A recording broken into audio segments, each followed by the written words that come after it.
Your love will not fall apart. So you can put me again and throw me against that wall. Baby, you got me like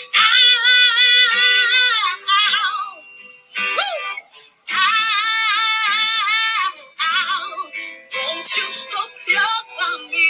Don't quit loving me. Just stop loving me, yeah. And then just to get close to you, and I run for miles just to get a taste. Must be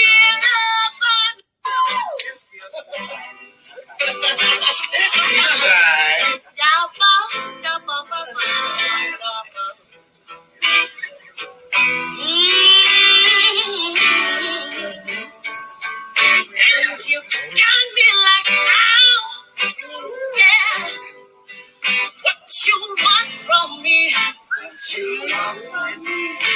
And they try to buy your pretty heart, but price too high.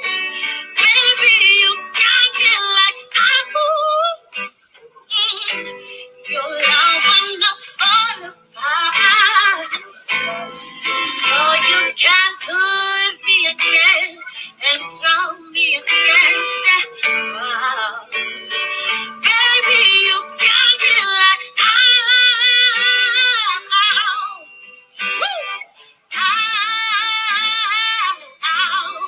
won't you stop loving me? Don't quit loving me. Just stop loving me, yeah. And then just to get close to you,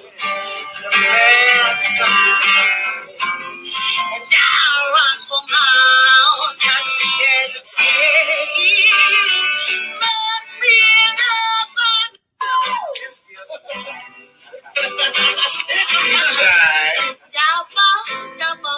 This is Black Titanic. Hit that like button, share and subscribe. From me, and they try to buy your pretty heart, but price too high. Baby, you got me like your love will not fall apart. So you can put me again and throw me against that wall. Baby, you got me like,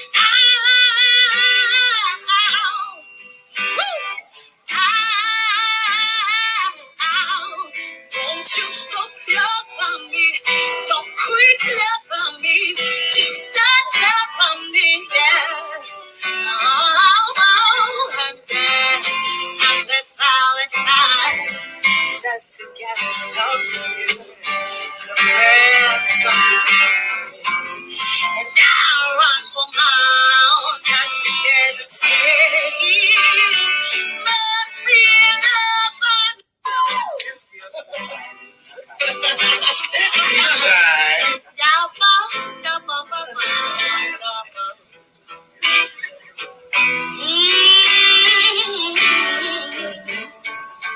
and you got me like, ow, yeah. What you want from me? And they try to buy your pretty heart, but price too high. Baby, you got me like, your love will not fall apart. So you can put me again and throw me against that wall. Baby, you got me like,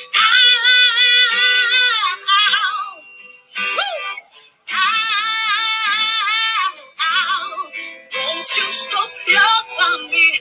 Don't quit loving me. Just stop loving me, yeah.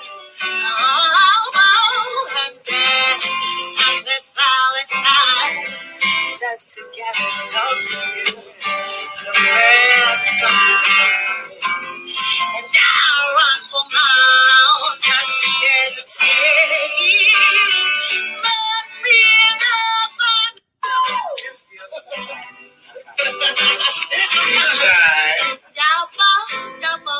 This is Black Titanic. Hit that like button, share and subscribe.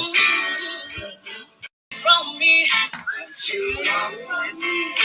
and they try to buy your pretty heart, but price too high.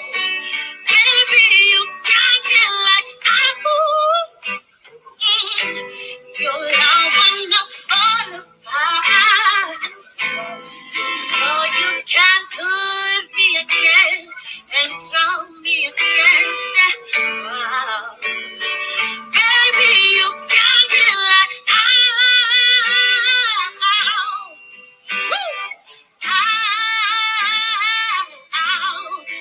won't you stop love on me?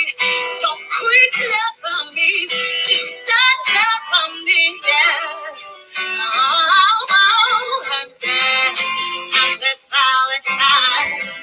just to get close to you. And I run for miles just to get a taste. Must be love on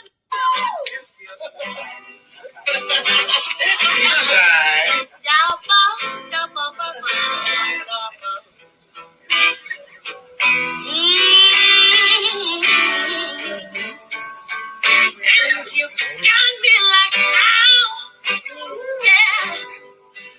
What you want from me?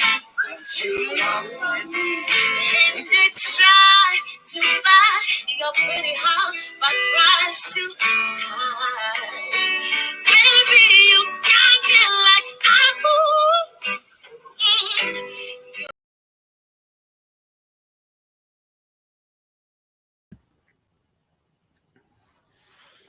Grand Rising. Hello, everyone. Hello, hello, hello. It's 11 o'clock in my neck of the wood. What time of it in your neck of the wood?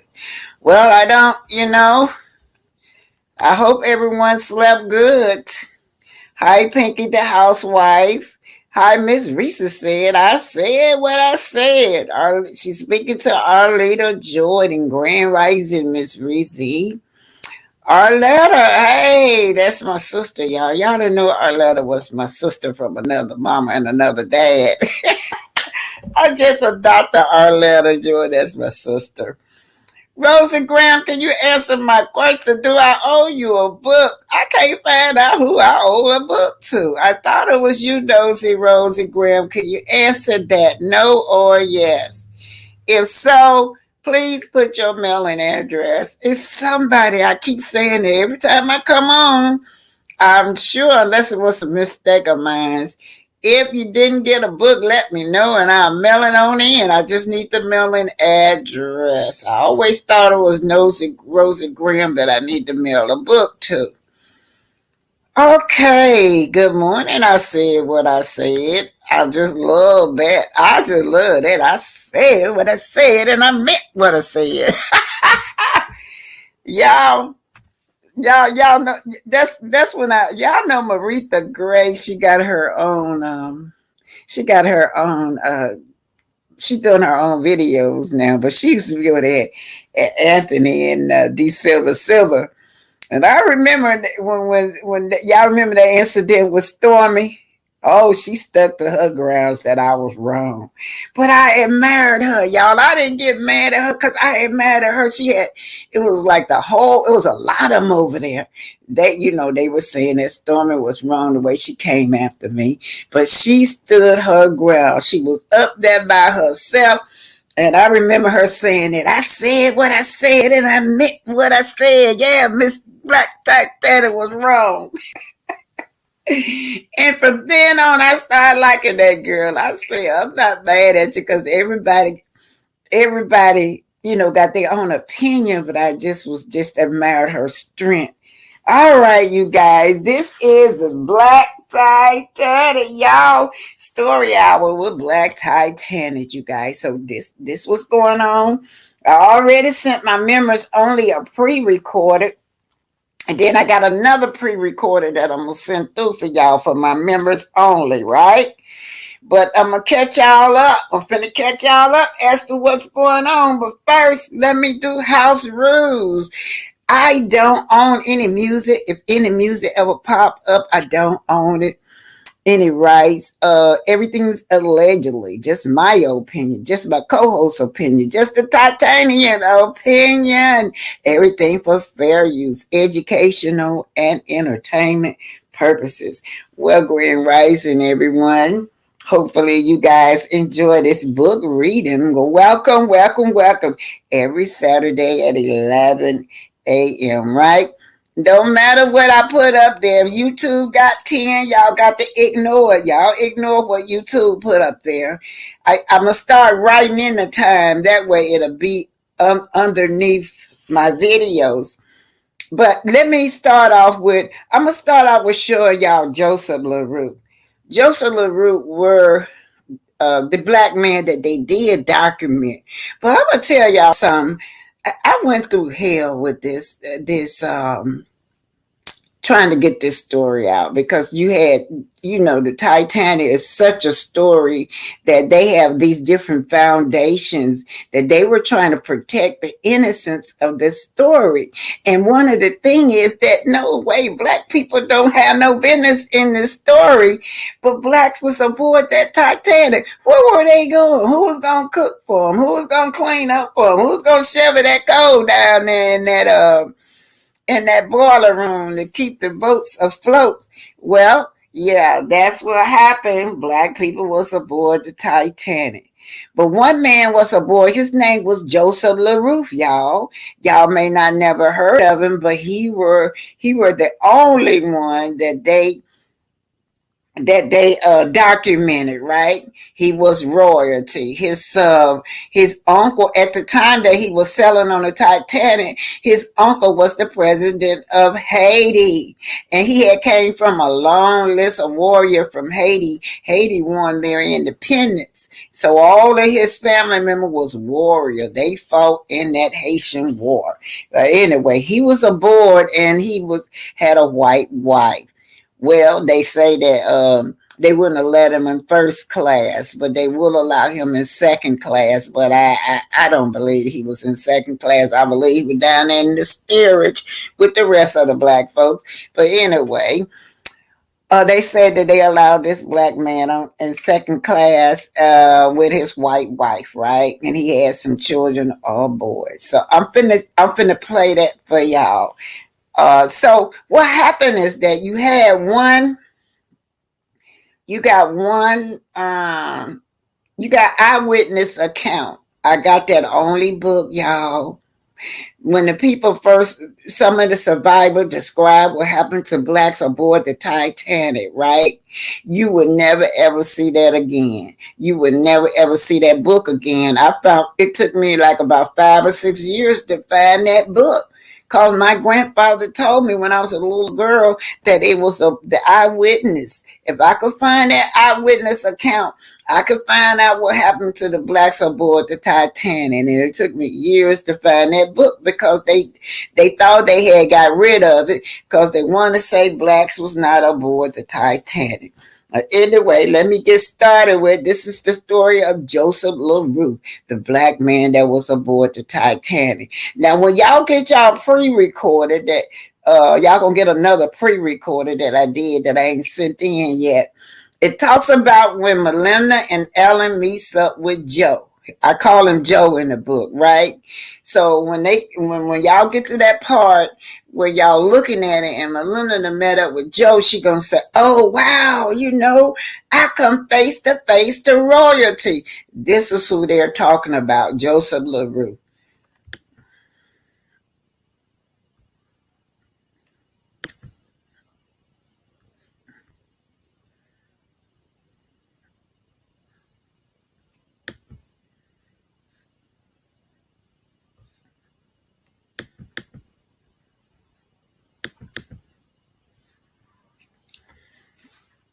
This is really a Black history lesson because you guys probably never heard of Joseph LaRue. He was a Black engineer. He was very educated.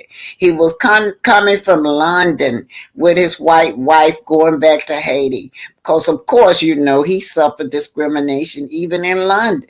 But here it is. You have all these rich and famous white men that they listed aboard the Titanic, but they would not list this man. This man was just as rich. He was rich, y'all. He was wealthy. He was educated. He had degrees up there, but they didn't look at him like that. But I did. He was royalty aboard the Titanic.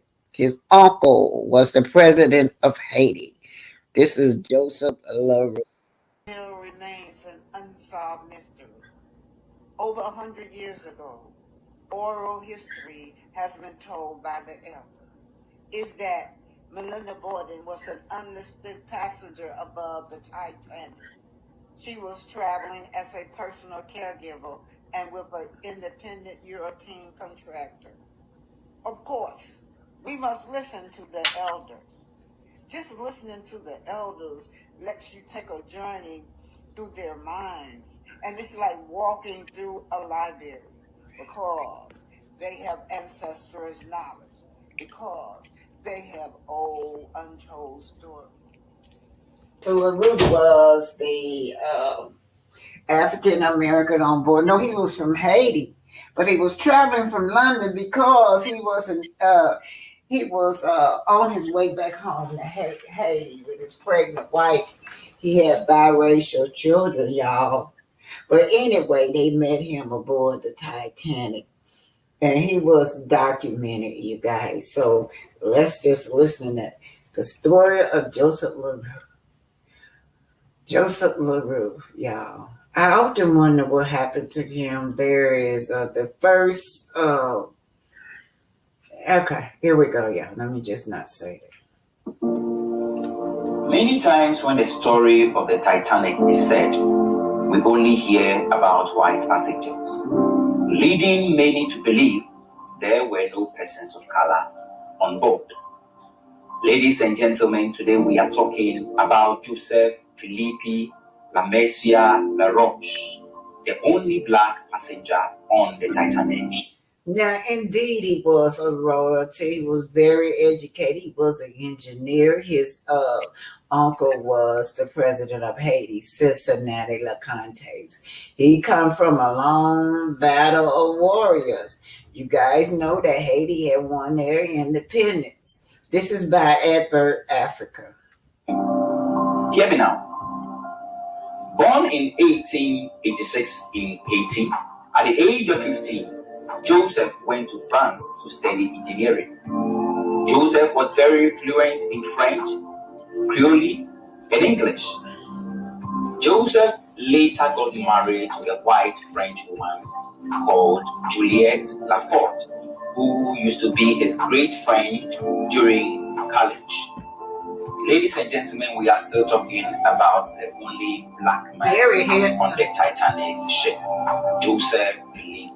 He was a good-looking man. LaRoche. Come along with me. Despite his qualification, he had troubles finding work due to the widespread of racial discrimination in France. And at any time Joseph will get the work, he is poorly paid by his racist employer. So at a point, Joseph decided to explore for a new prospect outside France in order to support his two small girls and expectant wife. The couples chose to relocate to Haiti. And at that time, Joseph's uncle, LeConte, was the president of Haiti. And so he promised him by saying that, look, Joseph, when you get to Haiti together with your family, I am going to appoint you as a professor in mathematics for the country, Haiti. Come along with me. So Joseph decided to purchase tickets for himself and the family in order to travel. Thank you, Ms. Reese, for becoming a member. Thank you. And due to the policy of the ship's segregating parents and children, the couples chose to exchange their first class ticket for a second class seat on the RMS Titanic, so that they might be able to be with their daughter, one whom was frequently unwell. What a black man.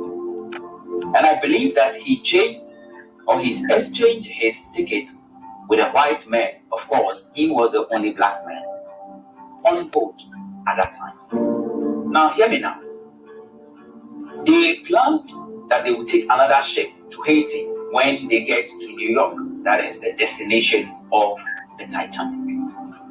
Joseph was so happy to leave the land of France and was so much rejoicing because he is going back to his motherland. He's going back to the land where there is no discrimination. He's going back to the motherland Africa, Haiti, where he has everything and he can live happily with a French wife, where Africa would never discriminate against a French wife. I am talking about Joseph La Mesia La Roche, who is the only black man on the Titanic. And what a story to be told. What a story to be told. Now, hear me now. On that fateful night of April 15, 1912, however, a disaster struck which claimed over 1,635 lives. Juliet and Simone, one of the daughters, were able to board a lifeboat. Lois, who is the second daughter, was also placed on the same lifeboat as her mother and sister. Joseph did not get a lifeboat, and I am sure that it was because of racism that made this black hero unable to get a lifeboat. And ladies and gentlemen, Joseph drowned and died at the age of 25. After the RMS Captian picked up the Titanic survivors and transferred them to New York, Juliet Lafforgue, a new widow, pregnant and with her two small girls at her side, were left alone. Oh, what a story. What a sad story.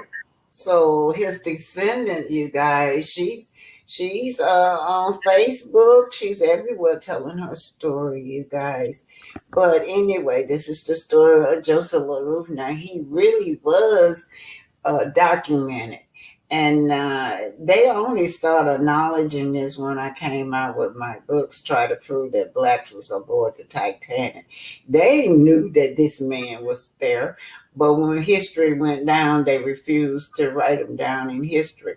I have this book, but the only book that I have was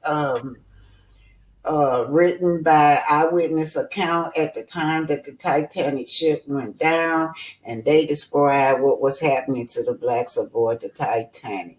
Indeed, this was about class, you guys. Even the poor whites that was in third class or in the rear, that's where most of the death occurred. Because indeed it was about class and racism. Joseph LaRue. You're watching African aboard the Titanic, Black Titanic. Indeed, my auntie said she came face to face with royalty. Hours passed. Oh man, I was freezing.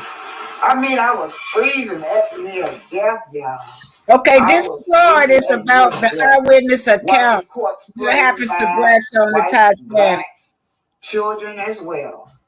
I thought I was hallucinating when a big, strong black man grabbed me. A strong black man grabbed me. He pulled me on a homemade boat with all Negroes on it.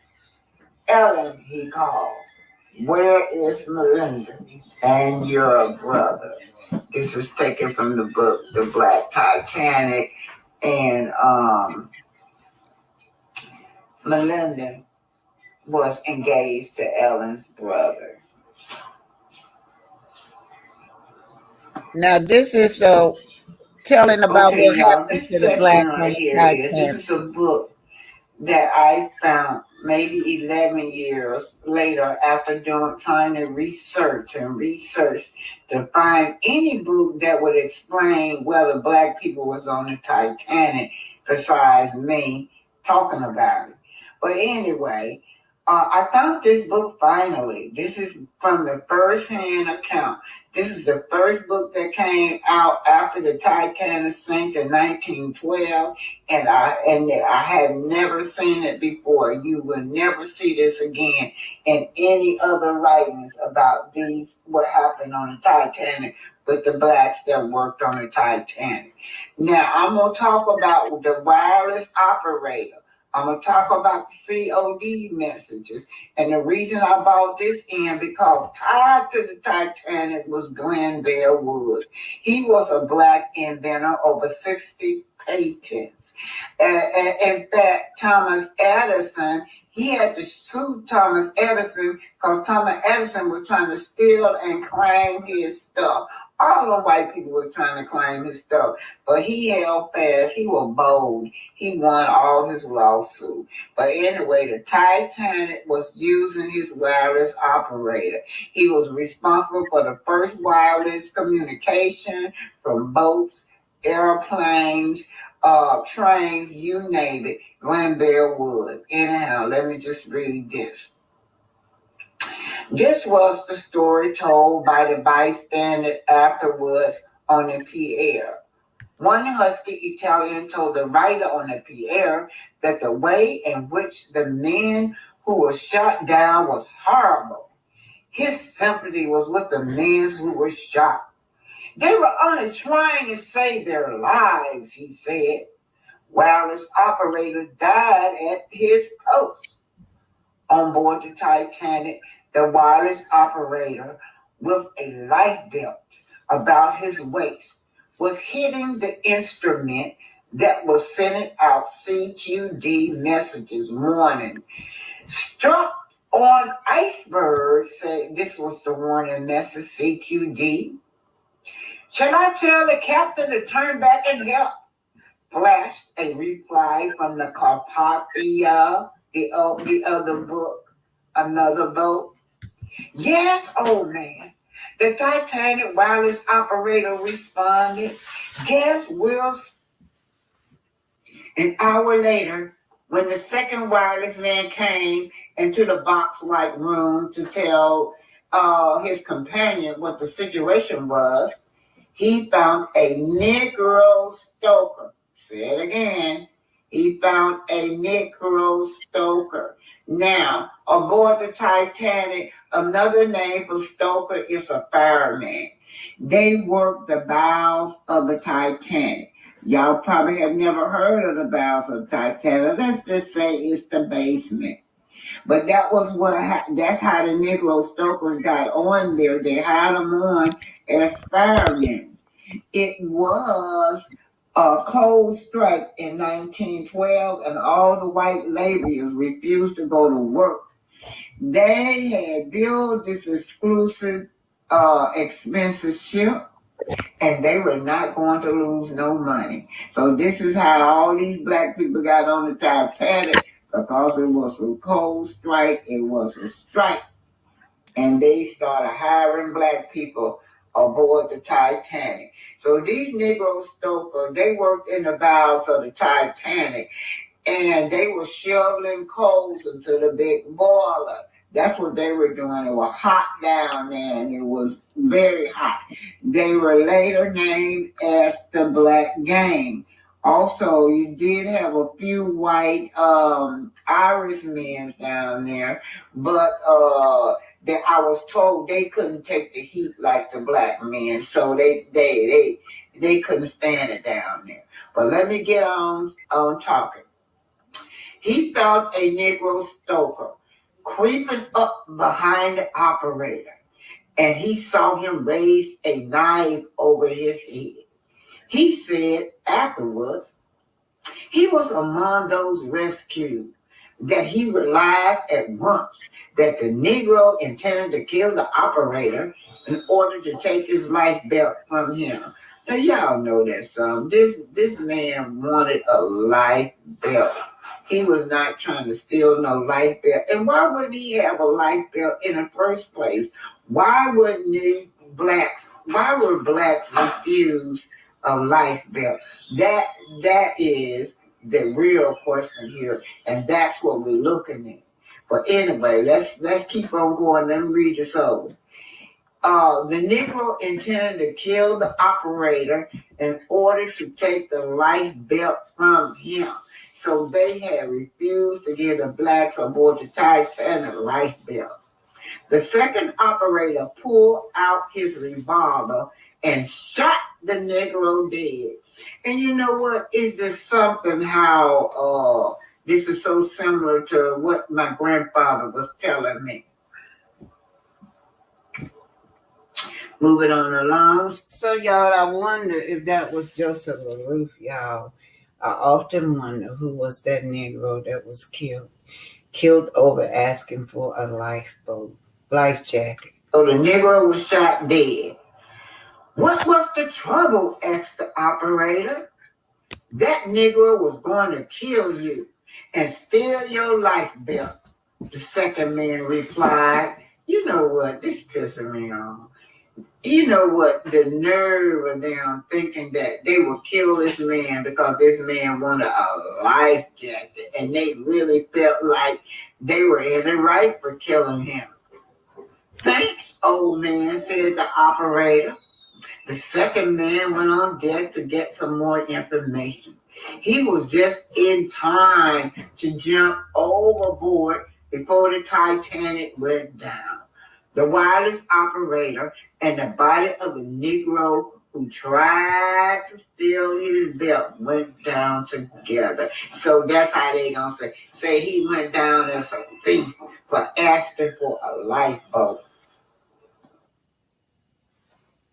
Yep, and that's the story With of Hampton Blue Cross Blue Shield, Joseph Medicare is LaRue, you as simple guys. as A. Now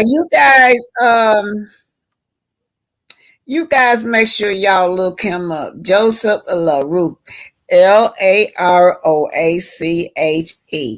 He was documented, y'all, and they did not want to mention this man's name at all, y'all. It's because of me and my research and me constantly, telling black people that we were aboard the Titanic. To finally they had to go back and retract their statement.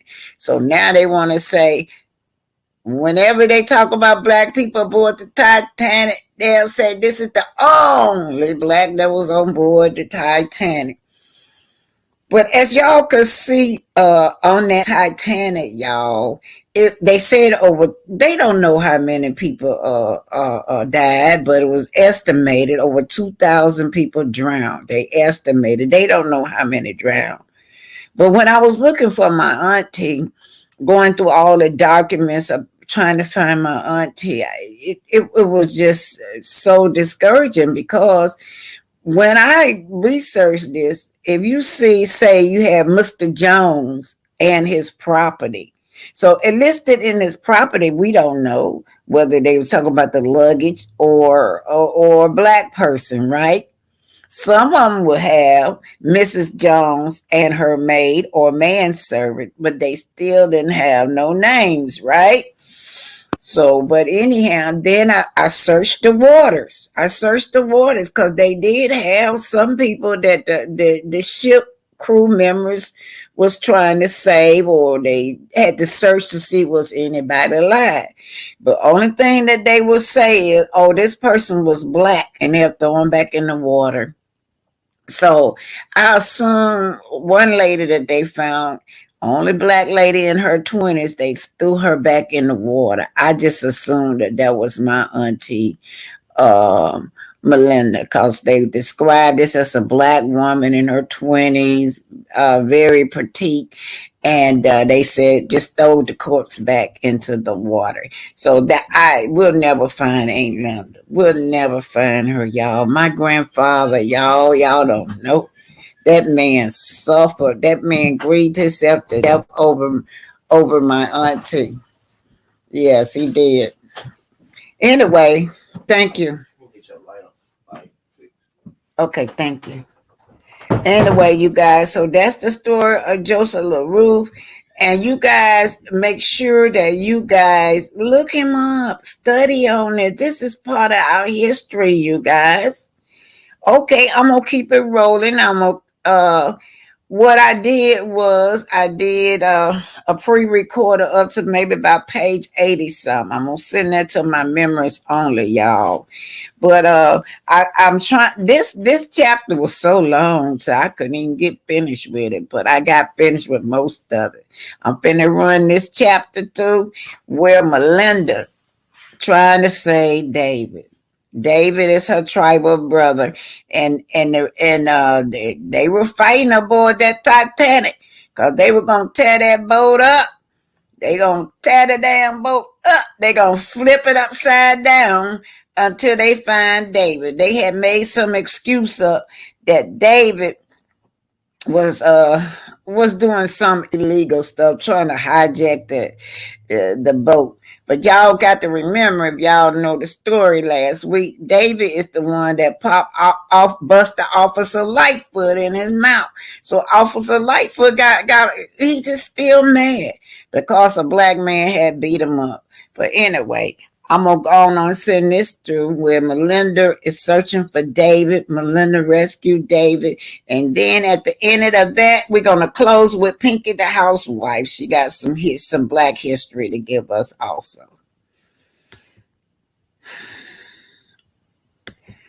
Y'all, it done got cold in our neck of the wood. Yeah, it really is cold here in Georgia, y'all.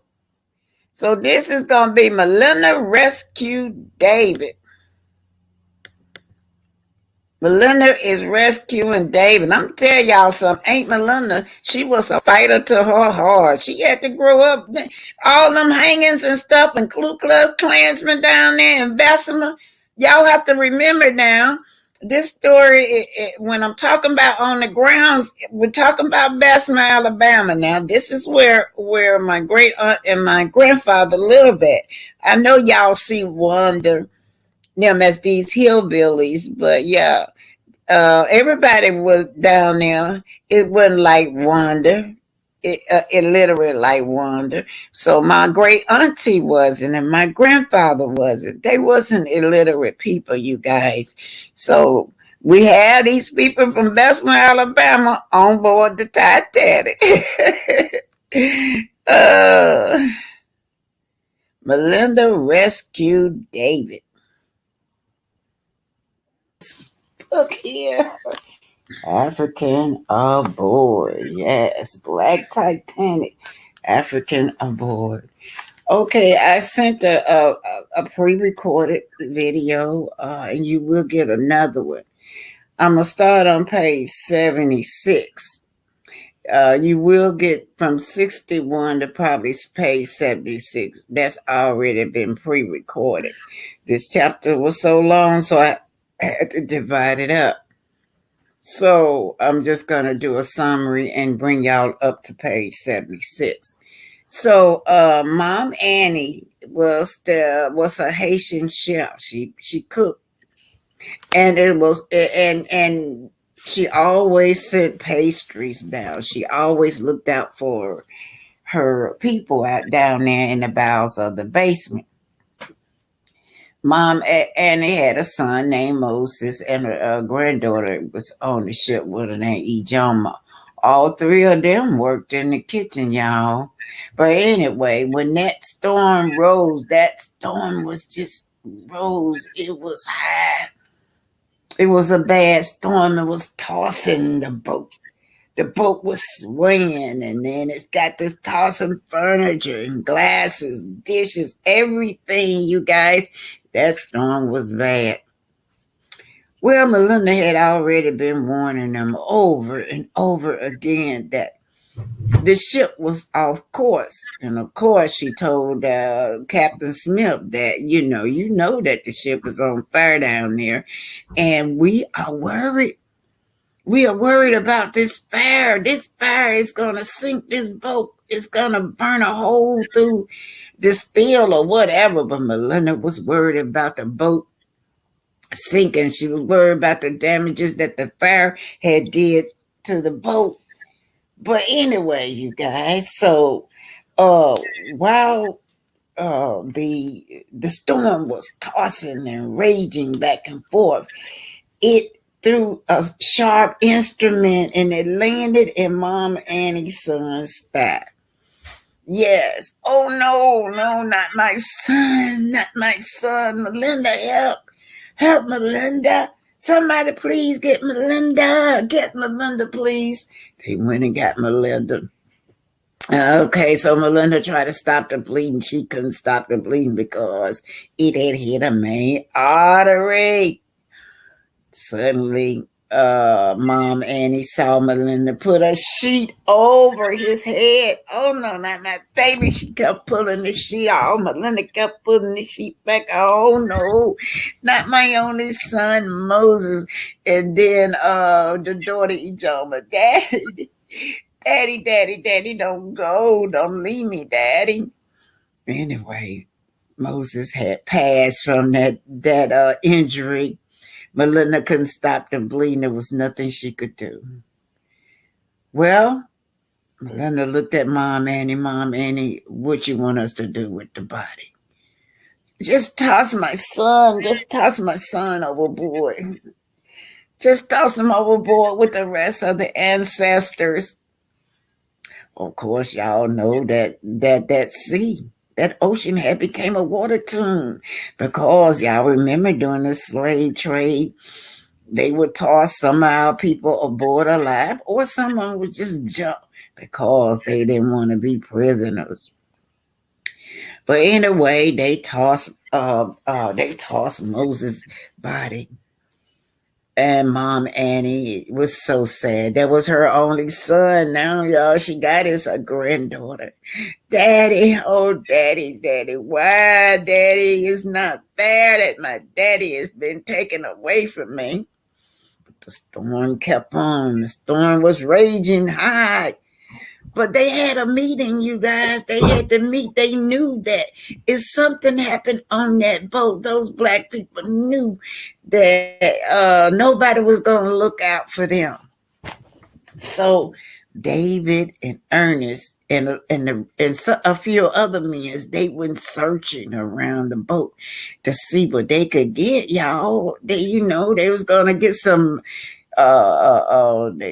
they was gonna get some stuff and make some homemade raft in case that boat sink. Now they thought that the boat was gonna sink because of that fire down there. So remember, now let's just go back to this part, y'all. Ernest and David was roaming the boat looking for anything that they can make out of life jackets for the family. Anything. They ran into this big old door. Behind the door was where they had, stored cars and stuff. So David began to tear up those seats in that car, y'all. Yeah, so they can make rafts out of that in case something should happen. So meanwhile, they still looking and searching the boat for anything that they could find that will help them in case the Titanic sink. These are the men. Oh Lord, officer, they ran into Judge Green. Now Judge Green was Becky Lou's husband. Y'all remember what happened to Becky Lou? Remember Becky Lou was jealous over Malinda, right?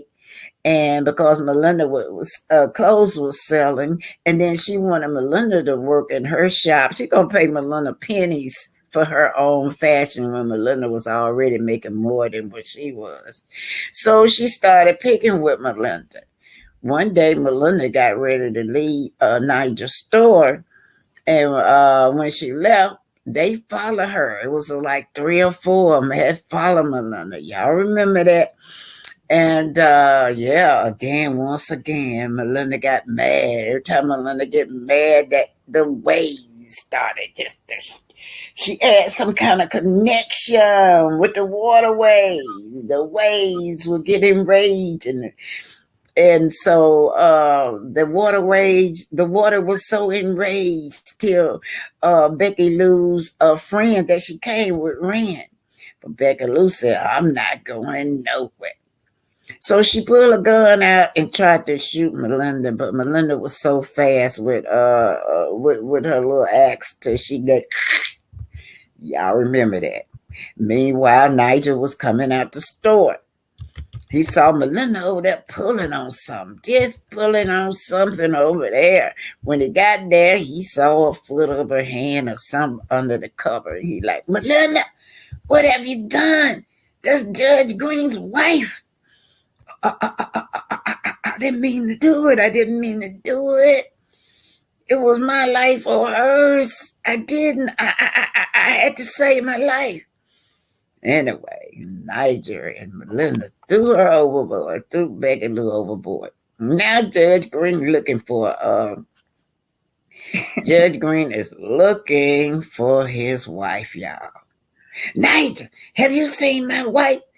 Nigel, because everybody told me that the last place they seen her was by your shop.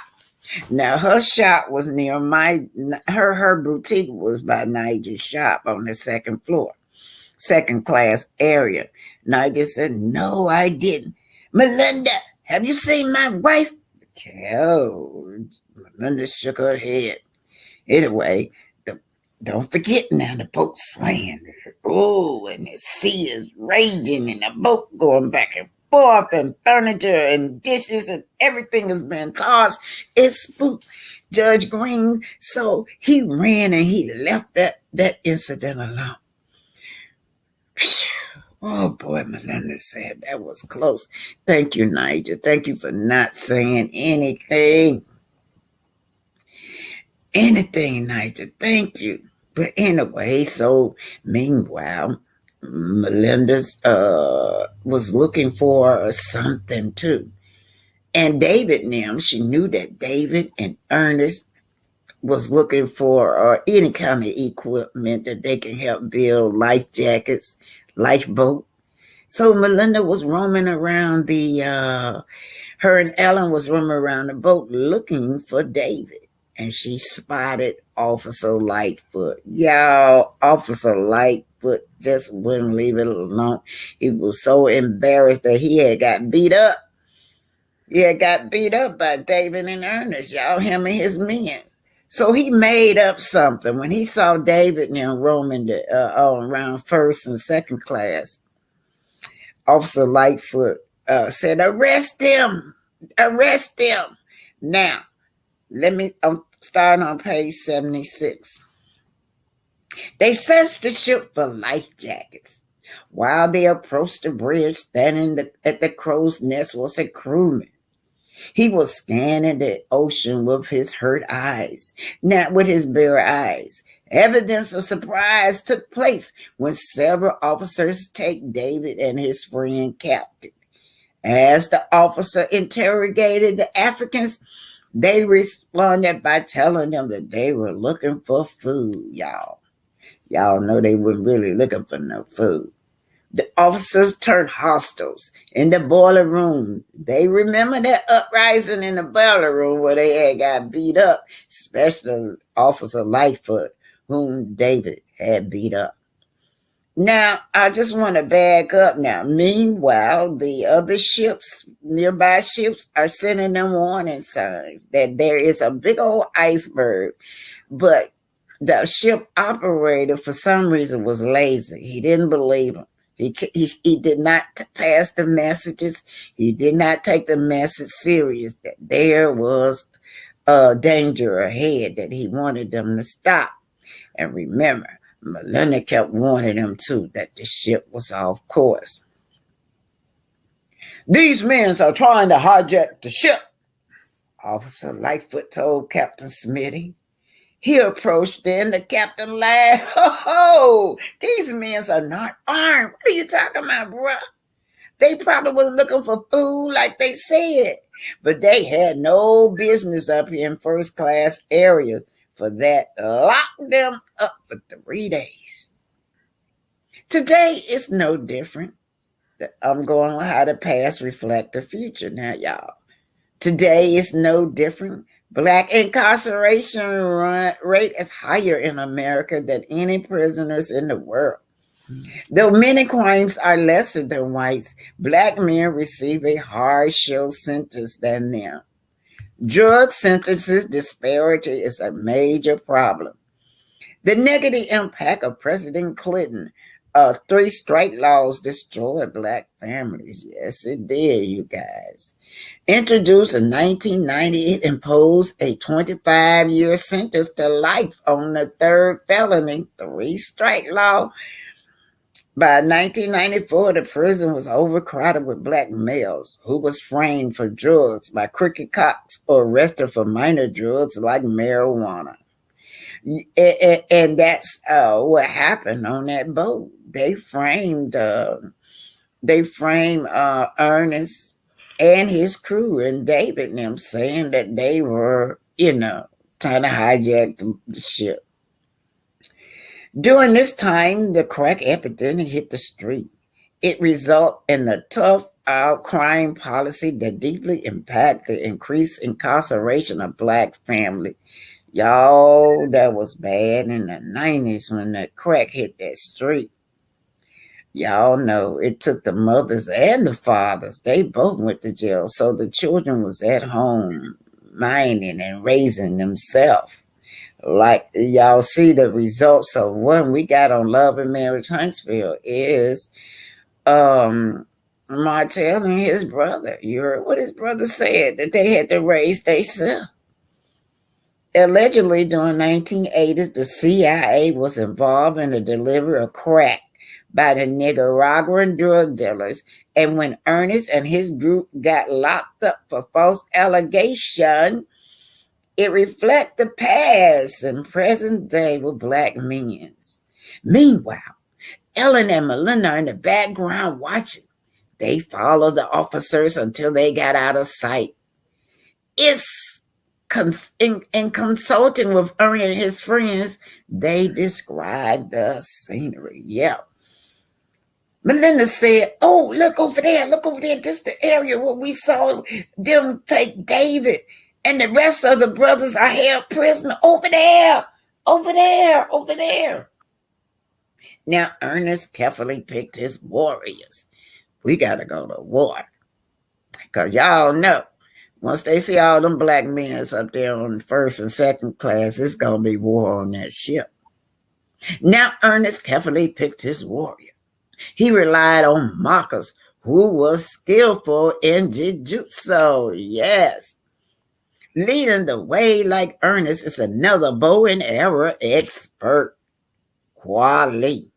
It's followed by swordsman Niger, who is another martial artist. So all these men that Ernest had with them was skillful in martial art, bow and arrow. He meant they were ready to take him down, y'all. Look, men, the takedown must be quiet, Ernest instructed. He looked at Niger. He said, who would have ever thought that a business owner and a postal clerk would be so fearless? Now, remember, he was a little short man, little short stature man, sort of like just a little bit taller than a little person, but he was fearless now. Once a yacht's always a yacht, replied Niger. It means you ain't taking shh. The self-defense organization was started by your fiance, brother Alexander. Now this is Niger telling them how my uncle Jeff and my grandfather had this organization. It was the self-defense organization was started, he said, by your fiance, brother Alexander and Jeff. It kept white people from stealing our land. And if one of us was taken out, then the same fake lies for that perpetrator. No, he meant an eye for an eye. Originally, I'm from Allen, but has been living in the Hangman Stakes, Mississippi for a long time. I got your back, brother. I got it. I got your back. Now they headed towards a ladder. Y'all remember that ladder led to the upper class The upper class can be entering from it. Looking for David, they realized some crewmen were ready to attack them. Oh, y'all get ready. In the face of danger, Ernest and the men's protected self. They were equipped with masculine power, and Marcus was amazing with his martial art.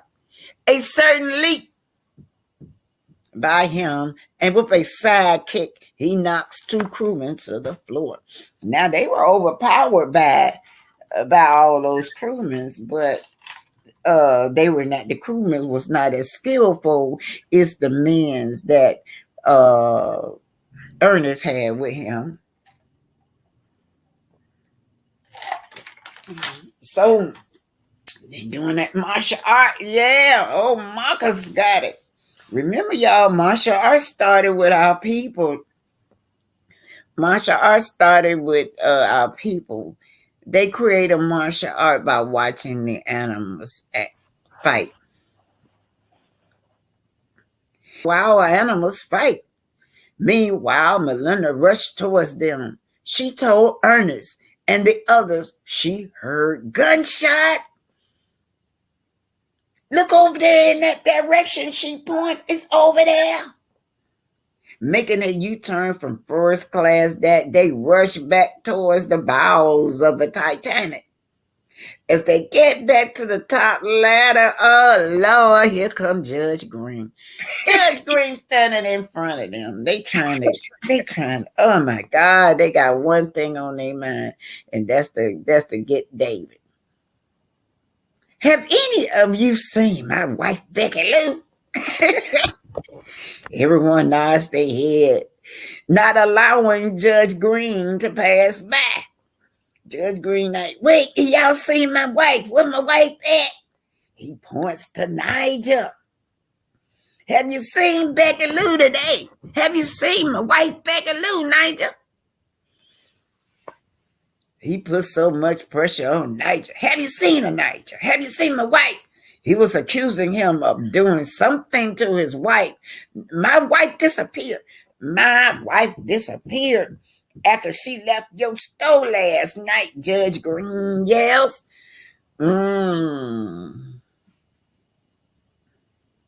Your wife left my store with a friend, said Nigel. Judge Green told him that his wife friend said that they left Malinda and his wife arguing. He is enraging as he storms back towards the upper deck. So they were searching every inch of the ship, and looking for David was impossible. And because of the return of the highways, Judge Green was forced to go back into his cabin. Yeah, remember now. The ship, it's storming. It was just a bad storm, and the ship, the sea, and the ocean so restless. It's just tossing that ship over and over. But Judge Green trying to get the bottom of what happened to his wife, Becky Lou. Meanwhile, Ellen and Malinda located David. Oh, wow. That location led to a breakthrough. Near the site, gunshots were firing. All these gunshots couldn't fire over there. There, while walking near the pathway, they saw armed officers. They were guarding a closed steel door. Suddenly, three crewmen came up from behind them. Ellen ran. Ellen got the ham sandwich on out the way. But Malinda stayed behind the help. Malinda was a fearsome female fighter whom her brothers had trained. Across the city, she and her sister Mary always joined the tribal brothers, even though they often disagreed with the girls battling with them. Eventually, Malinda made her marks with her brother because she was tough and fearless. She was skillful with the knife and axes. Oh, just ask Colin Ashley when he slapped Malinda. Malinda went. She made a Z and an X and a zero across his chest. Oh, she was skillful with the knife and axes. From toxic herb, she creates a paste. which she rubs on the utensil. Once it hits the enemy body, it paralyzed them. Now, y'all know Malinda, she was a herbalist too. So when she did her bow and arrow, she would put them herbs on the end of the tip of that the sharp area. So once it penetrate that body, it would paralyze the enemy. So let's explore some of these black fearless women who fought for freedom, y'all.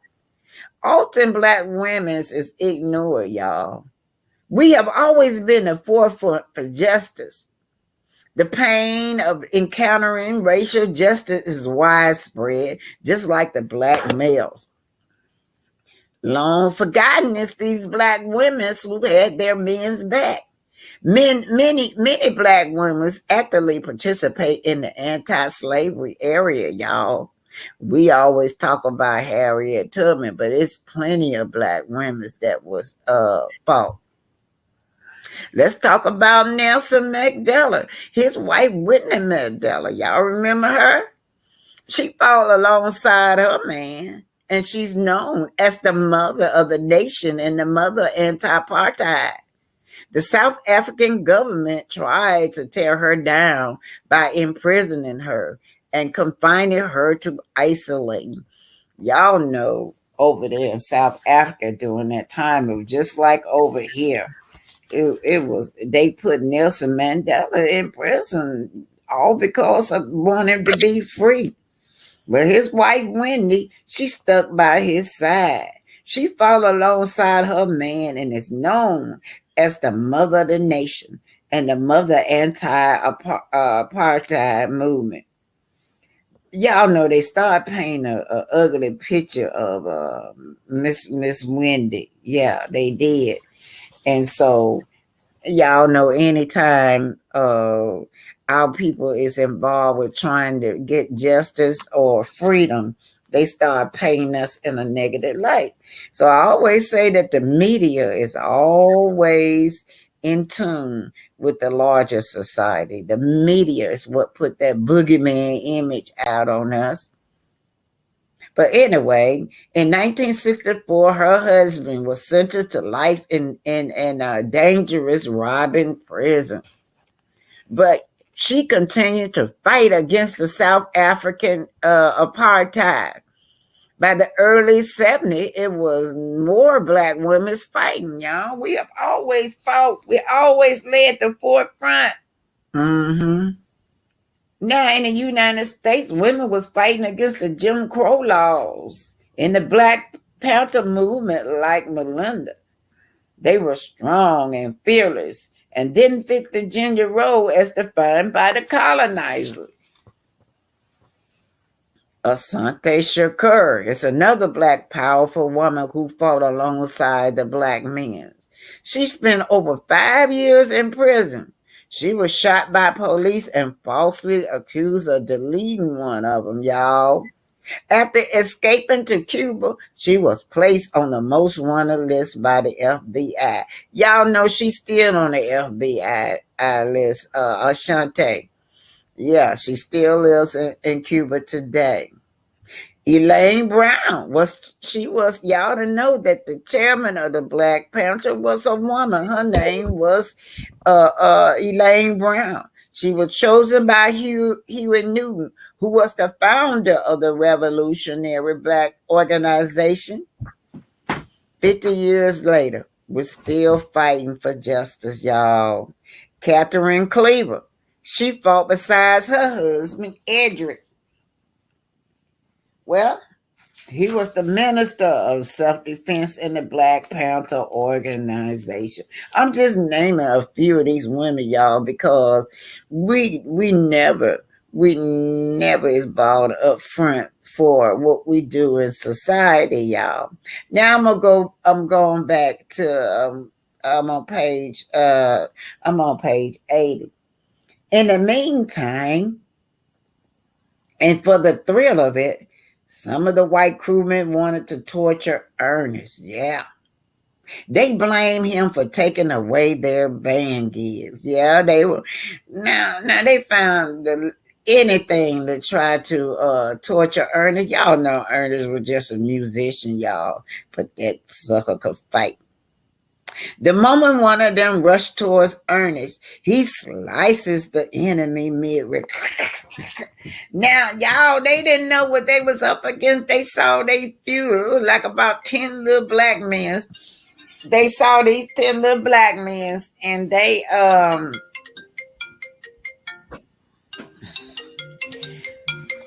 thought that they could overpower them. But then, they not having it. They just not having it. That's how the kind of black men and black women that they had aboard that Titanic was warriors. They were fearless. They were not the kind that turn the other cheek, y'all. Anyway, in the meantime, and for the thrill of it, the white crewmen wanted to torture Ernest. They blamed him for taking away their band gears. The moment one of them rushes towards Ernest, "Don't come over here, Ernest." Ernest tell him, "Look, bro, don't come over here, bro." He came over there and Ernest started slicing the midriff. One of his abdomen, his intestines started hanging out. Then Marcus, y'all know Marcus jumps in the air and landing a kick to the head of a crewman. Marcus was the skillful jiu-jitsu fighter. He falls when Marcus kicked him. He's brain dead. Marcus kicked him in the head. He brain dead. The other crewman was hit in the stomach by arrows from Niger. At once, they died. Now, they fighting up there on that boat, y'all. They gonna find y'all finna give up David. Y'all can give up David, or else that we're gonna turn this whole ship upside down. We must take our attackers down before they strike with bullets, says Marcus with a strong tone. We got to get them because, see, they got these guns. We have to get them. We don't have guns, y'all. They fighting with their foot, their hands, and bow and arrows and knife, but they have no guns. We got to take these attackers down before they strike us with bullets. The enemies didn't know what hit them, y'all. Nigel and Ernest released back and back arrows. They were reaching them, born arrows. They were coming, they were rushing, all these crewmen were rushing, and they were taking them arrows.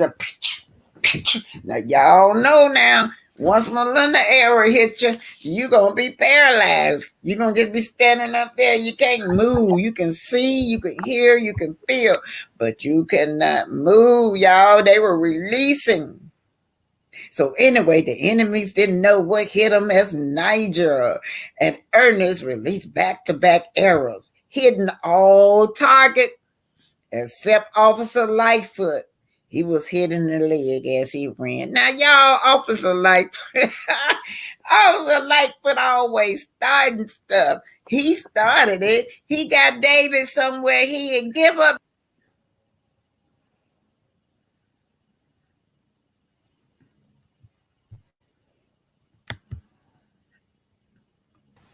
Happy Sabbath, everyone. Well, today I'm going to talk to you guys I guess it was about this. I don't know what happened.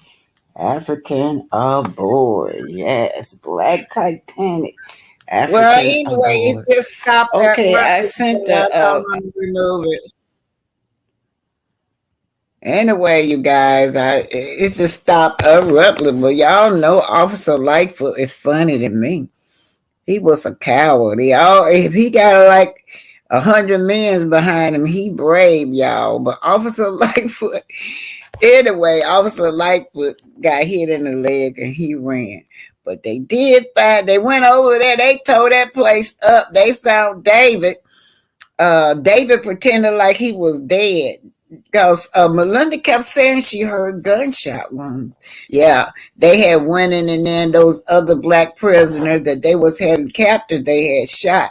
But they thought they had shot David too, but David just pretended like he was dead. They found David and they rescued David. And meanwhile, Officer Lightfoot was running and hiding somewhere. And that's where I left off at until next week. Anybody got any questions before I bring Pinky up? Anybody got any questions about the Titanic? Or do anybody have any memories? I want to stimulate your memories of your ancestors, that things that you want to share about your ancestors. Anybody? Yeah. Because we're going back in history. This is 1912, you guys. Remember, this is 1912. And literally, although slavery wasn't supposed to be legal, they still was working our people as sharecroppers. There still was a lot of racism going on, you guys. Yeah. So in and on board this Titanic, see, they still had the same environment on the Titanic. It reflected what was out there in the society. They did not want these black people aboard the Titanic, but they needed them. They were the powerhouse. They were the power. All that power was coming from them in that basement down there, in that steerage. Without those black men, that boat couldn't move at all. But remember, y'all, they were fighting a fire. From the time that they left Southampton, there was fire aboard the Titanic. They were trying to keep the fire contained. There was a lot of uprising down there, with discrimination going on and uprising down there in that boiler room. Yeah. So meanwhile, only thing our people could do is just try to survive, try to stay alive till they get to the United States. And that's what they were trying to do. All righty, you guys. Do y'all remember anything about y'all ancestors? I always ask this question. If you had an ancestors that was, what would you would have asked them? What is there anything that you wish you knew your ancestors? Say, for instance, she done passed now, the oldest person. What would you would have asked? And I always hate that I did not know more of my grandfather people. My grandmother people, they basically live in Detroit. But my grandfather people, I didn't know a lot of them. So if my grandfather was still alive, I wanted to know what was his daddy and mama name. I don't know. I knew his mama name was named Sarah, but I don't know what his daddy name. Anyway, you guys. Say hit that like button. Hey, Pinky in here. ADR is not a lot of us because, of course, today is just a reading. So it ain't no gossip over here. Y'all know our people love gossip. So we're not gossiping today. So it's just a small of us. So I got Miss Reese in here. I said what I said is in here. Our leader is in here. And Pinky is in here. There's somebody. Hey, Impotentious. I didn't know you was here. She's here. Nosy Rosa Graham. Oh, Michonne Hickman. Cynthia Black Buchanan. Oh, y'all, welcome. Miss Reese became a new member. Thank you, Miss Reese. Janetta Boyd. Pinky the housewife. Arletta Jordan. Okay, Pinky and Mary Willis. And Michonne, hey, Michonne Hickman, happy Sabbath, darling. Happy Sabbath to Michonne Hickman. We both, y'all know when I was into, I don't know what you want to call religious or what. I worship on the Sabbath. So I usually say happy Sabbath instead of happy Sunday, you guys. Hey, ADR. Okay, Pinky is going to tell y'all about Miss Hightower.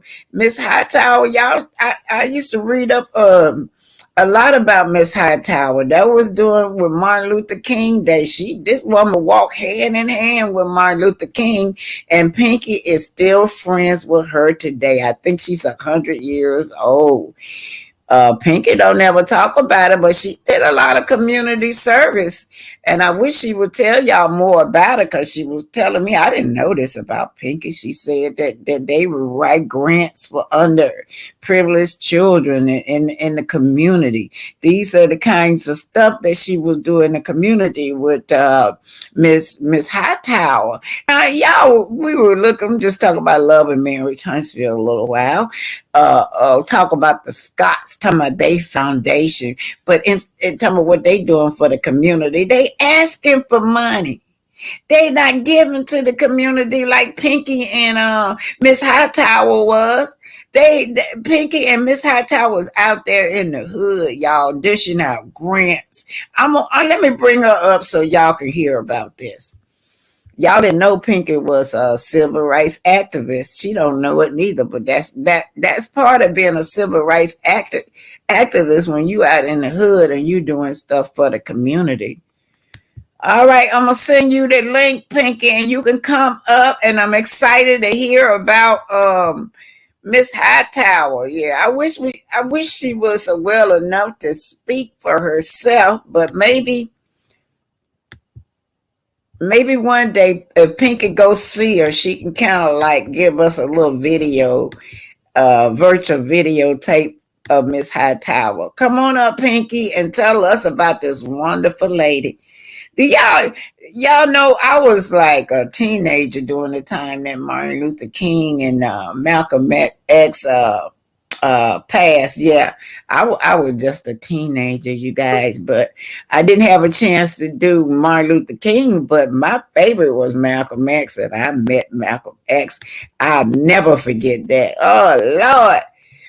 All righty, Hello, everybody. I what hope you all happened, can hear Pinky? me. Let me see if I can Good bring you morning. up. Hello?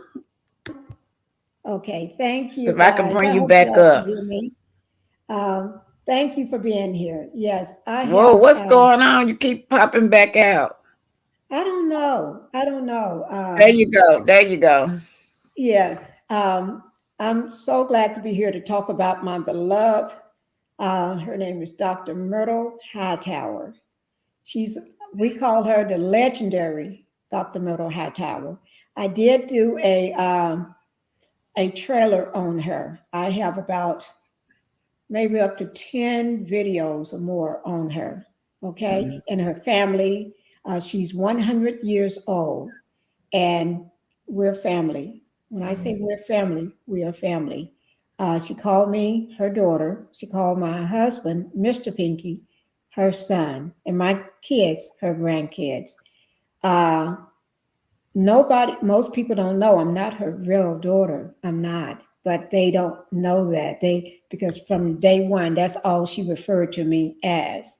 And so they used to always say when they see her, they see me. We're we're always like joined to the hip everywhere. So she's a very, very powerful woman. Um, like I said, she's celebrated her 100-year-old birthday. She's still, when I say this woman is smart and has not lost any of her mind or anything, she is still the same. She has no health conditions. She's as healthy as I don't know what. We love her dearly. I met her one day. I was introduced to her from a very good friend, a very family friend. Her husband said, "I know who you need to meet," and he told me to go up to this charity to meet her. She ran a huge charity, okay, and she's. Oh, let me just say, she was born March 1924. Okay. Um, so in Oklahoma, okay. Um, she lives now in Dallas, Texas. Um, she have a huge family. Her arms reaches across states and countries. She have traveled the world. She have done everything. When most people say you may be part of this in the community or that, no, she is the community. Everybody knows her. When I say everybody, I mean from from the senators from Washington to the Cowboys, from the Harlem Gold Trailers, all the civil rights activists, Martin Luther King. He's no longer here, but they had fun talking with him. That was one of their things. They loved to talk with him because he always threw out these big words for them. um, so we got she is due to C19. She wasn't able to. She had to stop coming for everything that to the house because she never missed a birthday. She never missed a holiday, Thanksgiving, Christmas event, nothing. She was always here. And the room that I'm in right now, this is considered her room. Was her room here. Nobody used this room. Nobody ever used the side of the house. So, but this was her room. She had her own private bath, everything, walk-in closet. This was her room. Uh, she is one of the most amazing, generous person you ever want to meet. If you want to be somebody, that's who you always, everybody say, that's who you need to talk to. I was just a housewife when I met her. Uh, and she opened doors that I never thought I would ever get a chance to walk through. Um, and when I say walk through, being on as a director of a board of directors, I never thought I could do that. Being uh, board of directors, being on so many different boards, issuing out scholarships, doing everything. You name it, I was that. But I was doing all this for free. I Excuse didn't, me, Pinky. huh? Uh, can you tell us more about what are these scholarships for? These scholarships was for kids that at the high schools in the area. We was put in charge for giving these kids. A lot of them was underprivileged kids scholarships, and those scholarships. You know how you sit there and have them come in one by one and you interview them for the scholarships and everything. But not just that, every year she did something for Dr. Martin Luther King. Her name was synonymous with his. When I say that, there was a year that didn't go by where there was a program or something that her name and his name was put together always. Um, and she was just everything. When I say her life uh, was huge and big. She had what they called, she had her own museum, which is the African American Museum of Plano. That was something that she started and opened. Also, for being in Texas, she had a school named after her. Not many brown skinned people have a school named with their name flashed across the building. Her name was on the building. She had benches, everything with her name. All her name was everywhere on everything. Also, she was given the key to the city. One, I had the key to the city at my home for a while, and then I finally took it back to her. But she had the key to the city. Her and her cousin would. Last time it was in March of this year. They was telling me more stories about her and Dr. Martin Luther King. I mean, it's just fun to them to talk about his words and how smart he was and everything. And he would throw these big words on him. Um, and she not just walked with him, all the civil rights activists, when they was walking and marching, she was there. They was always there. And let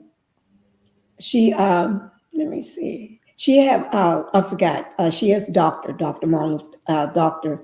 Myrtle Hightower. She have a PhD as well. Um, she is synonymous for being the most powerful woman that I know. When I say powerful, everybody always looked at her as a rock star. You know how most people would go see a big rock star or a big singer. She drew more people than they do. People will be wrapped around corners, buildings, just to see her. And this is not just people her age. These are kids, high school kids. These are even younger kids. Their mother would tell them, and their father would tell them about this person. And I will always would stand aside because I knew she was going home with me, or we're going to ride home together or something. So I never got in the way. When people want to take pictures, I just stood aside. My husband, Mr. Pinky, we just stood aside, and she sit there for hours and hours. Oh, you got that picture? That's Yeah, me. this is honoring. They were honoring her, Yes, Dr. Hightower. Let me see. So yeah, pull it up so y'all can see her good. yes, Yeah, that's Dr. Hightower. You guys, this woman is still alive.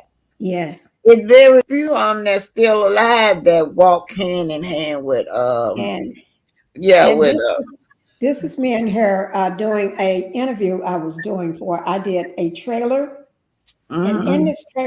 this trailer had about, I think, about 6 or 7 parts. So every week I would, let me see, can you all hear? Every week. Maybe they a real something bad. My father Oh, take us in the car. So you're meaning you walked 3.5 miles to school every day Yeah, oh, yes. and 3.5 miles back, Back. totaling 7 miles every day. And that was a white bus would take their children on the bus, Okay. and it would pass us in the road, and we would just say, "Oh, it was really they couldn't have." Miss Black Titanic, not Black Titanic. Can you take that comment down so they can see I better? told you Okay. I had to wait And until I'm so it terrible was in holding time this thing. for Thank you. his Oh, office let me visit try to get for it. blacks, I'm so and it terrible. was bad. And then books, I was a reader and all, but a lot of the pages were torn from books that we had to get to study, and yet we survived. Can you give me a picture on the school that you went to? A description, or tell the viewers about the school? The school that I went to, walked to the first school, the little primary school, was a brick building with 2 rooms, and it was a convenient little thing. We learned there. The books I better put my other as I hand back told up. you, were secondhand. It was, and I was interested today in the reading and the storytelling from the plays, but you had to skip a number of pages because they were thrown away. So let me get this straight before you go on. You're saying, and I think you mentioned before to me, that the school books that you did get, they were secondhand books. Oh, And yeah. a lot of the books had pages torn out. And they had writing and markings all in it, so it made it hard for you to learn. You had to skip that page and take an imagination Mm-mm. if it were There you go. a reading of a story, and go on and on until you went up. So from that, I went into high school. Okay, before you went into high school, that school, was it a one-room school back in 1923? Two teachers. It was two teachers in that building. Okay. And you believe it was wood, maybe may have been coal stove, but into old stove, one of those stoves. Okay. We had in each. Now, let me just say this. I think that is part 1. And if you can see, I do, there's like a part 2. You have everything is technical. You can tell I don't know how to. Okay. This is part 2. With this here, I have several videos. That was part 3. I have all these different videos of her. telling her story in her own words. That's what we called it, telling Dr. Myrtle Hightower story in her own words.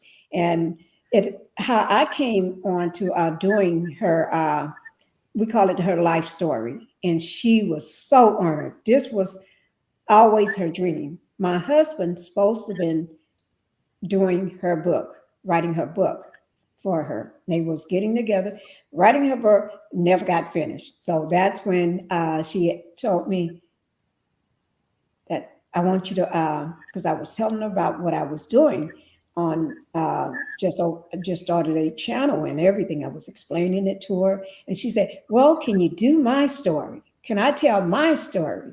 Mm. And I said, "Yes," and that's how we started. So Okay, it hold it, has Pinky, Pinky. For the sake of time, I have to kind of cut it okay, short. Okay, but okay, what we're gonna do is, I do want to dedicate a special time for her. Okay, okay, so we could do it on your channel. Let me know so we can get okay, it slated. perfect. But I want to just end it with this. It says each year, just talk about Dr. Hightower. I'm gonna end it with this. Each year during the festivals, the district extend awards to the students from elementary through high school. So from elementary through high school, this lady is writing out scholarships and awards, making sure that the children in the community is taken care of. She had these awards are distributed in the categories of Martin Luther King students, arts and writing contests. So they give the children something to look forward for. Say if I'm a writer, right?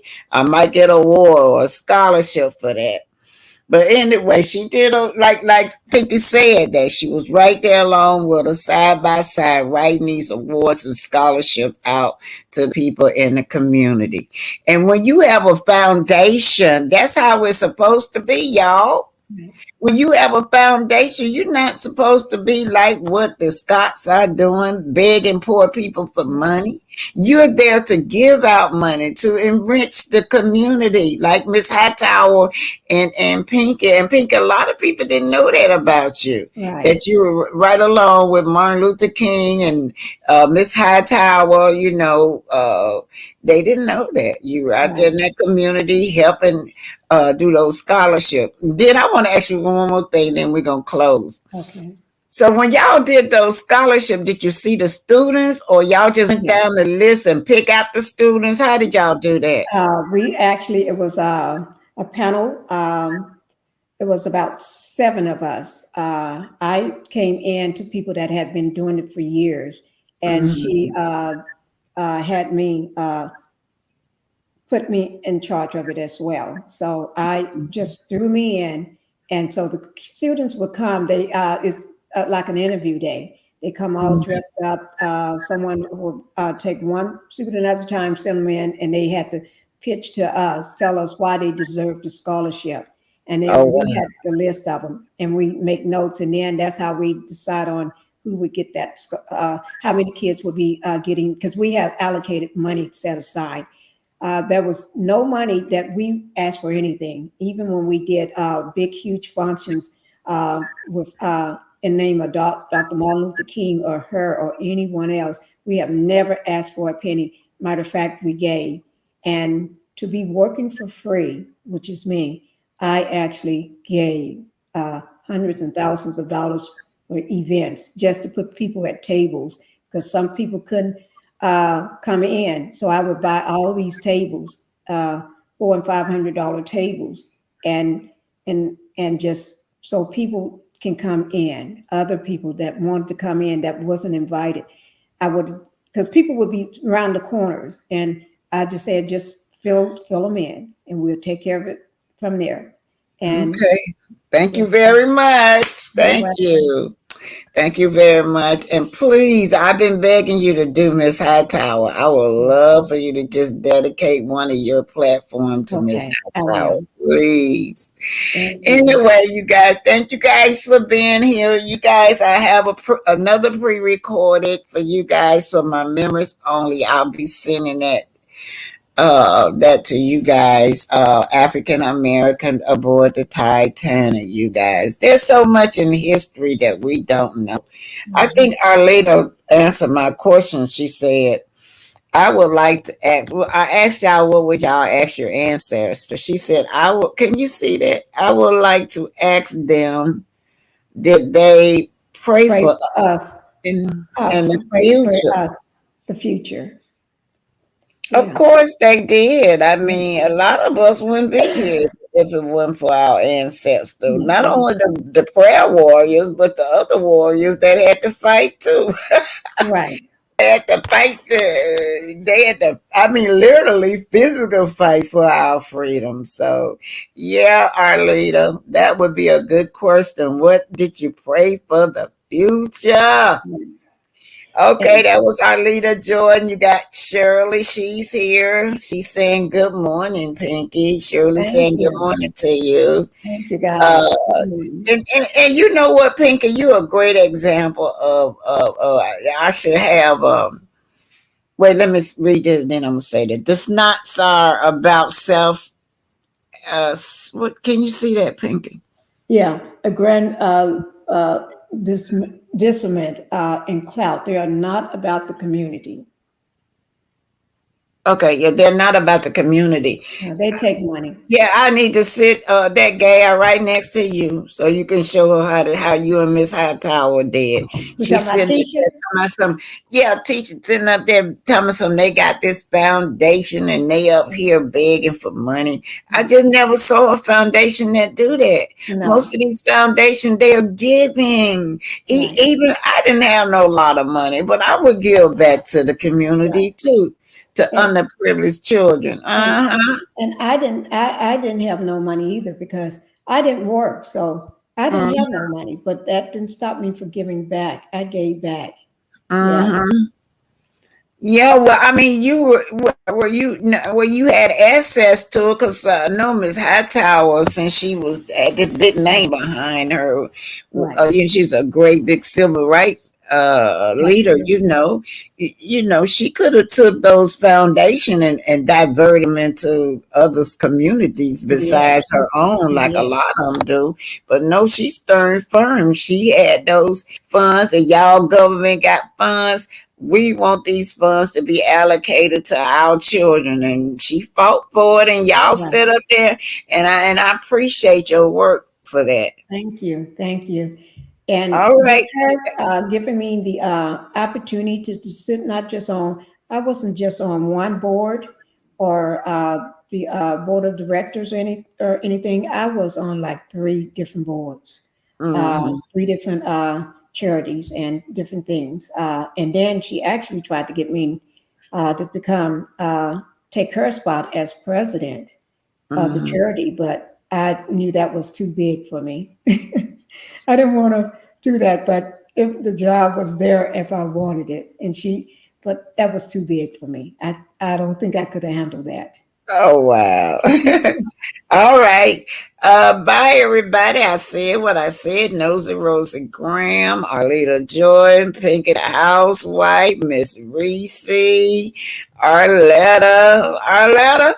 I'm sure they were praying for you, babe. Yeah, In particular was Nosy Rosie Graham, Miss, ADR, oh yeah, ADR, Cynthia, Miss Reese. Mary Willis, Who else? Mary Willis.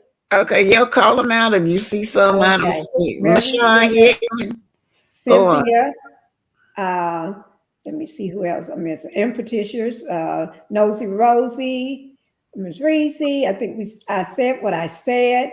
Thank you. I said what I said. She did a great job last night.